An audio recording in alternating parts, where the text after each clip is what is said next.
Syederalun, dalam rangka memperingati Hari Pahlawan tahun 2021, Bupati Aceh Selatan Tengku Amran bersama Forkopimda melakukan tabur bunga sebanyak 20 makam di Kompleks Makam Panglima Rajo Lelo, Gampong Sapi, Kecamatan Klut Timur, Rabu 10 November. Sebagaimana diketahui, di daerah Kelulum, Gampong Sapi ini merupakan kompleks makam para pejuang dari Tanah Klut.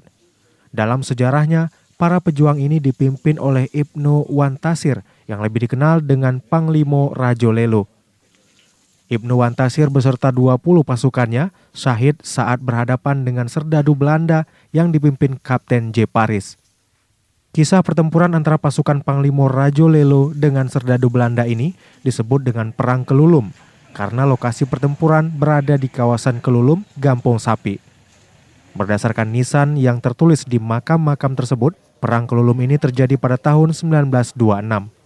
Sebelum menabur bunga di makam Panglima Rajo Lelo, Bupati beserta Forkopimda terlebih dahulu melaksanakan prosesi tabur bunga di makam Tengku Cut Ali yang berada di Gampong Suak Bakung, Kecamatan Klut Selatan.